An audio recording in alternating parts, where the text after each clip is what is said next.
আসসালামু আলাইকুম রহমতুল্লাহ। নাহমাদুহু ওয়া নুসাল্লি আলা রাসূলিহিল কারীম, আম্মা বা'দ। বাংলাদেশ থেকে আমাদের এস নুরুল আক্তার ভাই প্রশ্ন করেছেন জাকাত সম্পর্কে। বলেছেন যে পিতামাতা এবং স্ত্রী, ছেলে মেয়ে ব্যতীত যারা রয়েছে কাছের এবং দূরের আত্মীয় স্বজন, বন্ধু বান্ধব, তাদেরকে জাকাত দেওয়া যাবে কিনা জাকাত উল্লেখ না করে। আরও উল্লেখ করেছেন যে জাকাতের টাকা দিয়ে তাদেরকে ঈদের কেনাকাটা করে দেওয়া যাবে কি না। জাযাকাল্লাহু খাইরান। একটি গুরুত্বপূর্ণ প্রশ্ন।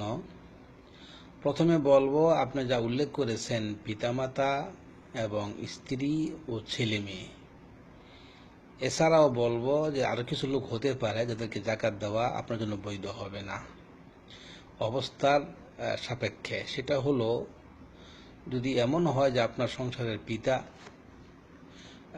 বেঁচে নেই কিন্তু সংসারে ছোট ভাই রয়েছে, ছোট বোন রয়েছে, অথবা এমনও হতে পারে যে বিধবা বোন অথবা তালাকপ্রাপ্তা বোন ঘরে রয়েছে, যাদের দায়িত্ব আপনার উপরে আল্লাহ পাক ন্যস্ত করেছেন।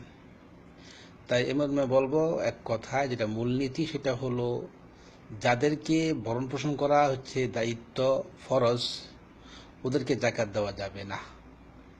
তাই যদি আপনার বা আমার বা কারোর পিতা বেঁচে না থাকে আর সেই সংসারে ছোট ভাই বা বোন থাকে, তাদেরকে জাকাত দেওয়া যাবে না।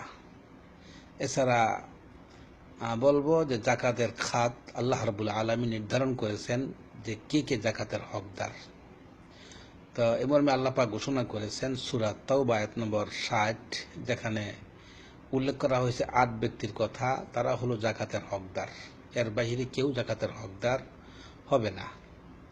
তাই যদি আপনার কাছের এবং দূরের আত্মীয় স্বজন, বন্ধু বান্ধব সেই 8 প্রকারের মধ্যে পড়ে যায়, তাহলে তারা আপনার জাকাতের হকদার।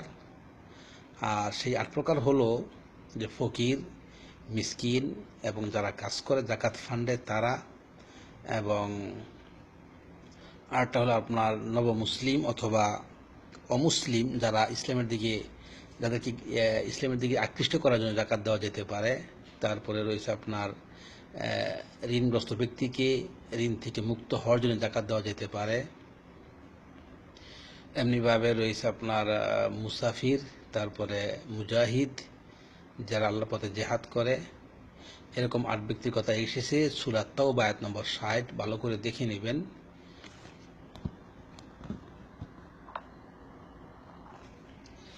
যদি আপনার আত্মীয় স্বজন, বন্ধু বান্ধব সেই 8 প্রকারের মধ্যে এসে যায়, তাহলে তারা আপনার জাকাতের হকদার, তাদেরকে জাকাত দিতে পারবেন।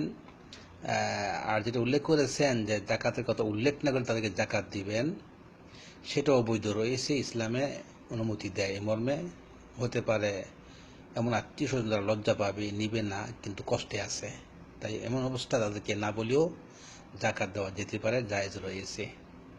কিন্তু আপনি সবশেষে যা উল্লেখ করেছেন সেটা হলো যে জাকাতের টাকা দিয়ে তাদেরকে কেনাকাটা করে দিবেন, ঈদের কেনাকাটা। এ মর্মে বলবো এটা ইসলাম অনুমোদন করে না। আপনাকে জেনে রাখতে হবে যে জাকাত দেওয়াটা আসলে কোনো এটা সহানুভূতির বিষয় নয়, বরং এটা হচ্ছে আল্লাহর পক্ষ থেকে নির্ধারিত হক। ধনীর সম্পদে আল্লাহ পাক গরিবের হক নির্ধারণ করে দিয়েছেন।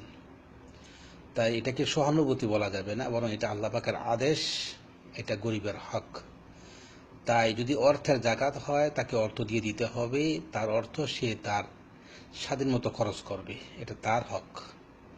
এমনিভাবে ফসলের জাকাত ফসল দিয়ে দিতে হবে, বাকিটা তার এখতিয়ার, সে কি করবে, বিক্রি করবে না খাবে। তো এরকম একটা বিষয়টি। অতএব বলবো যে ঈদের কেনাকাটা করা যাবে না ওদের টাকা দিয়ে, ওইটা হচ্ছে তাদের টাকা। তাই তাদের টাকা দিয়ে আপনি মাথা বড়ি করতে পারি না, ইসলামী অনুমতি দেয় না।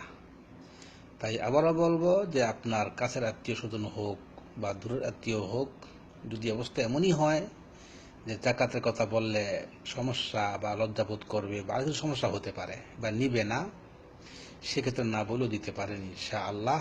তবে কেনাকাটা করে দিবেন, এটা চলবে না।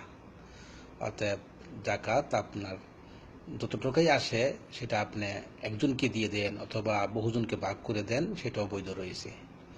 আশা করি বুঝতে পেরেছেন। আল্লাহ রাব্বুল আলামিন আমাদেরকে এই মহান বিধান যথানিয়মে আদায় করার তৌফিক দান করুন। আল্লাহুম্মা আমিন।